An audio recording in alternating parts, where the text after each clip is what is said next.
Wow. And so when the first crusade happened, most of the Muslims pretty much threw up their hands and said, well, it's happened, let's make the most of it.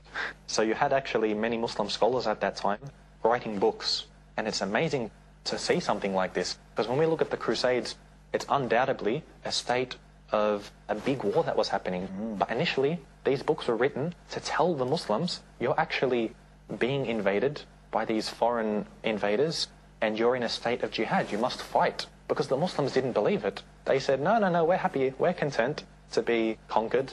There's no problem with this. Again, it's the people's mistake. Maybe after they've united and resisted and says, we're not standing for this. As I'm sure anybody in the world, somebody coming to their place, killing their family members, their friends, their neighbours, well, could you just sit back and do nothing? Could you, under the pretense of trade, say, yes, we'll deal with these people? Could you do it? You wouldn't imagine so. I don't think many people could, but it's happening today, still.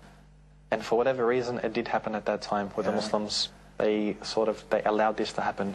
And it wasn't for at least another 50 to 100 years where the Muslims, a bit of a late start, like we see amongst a lot of Muslims these times.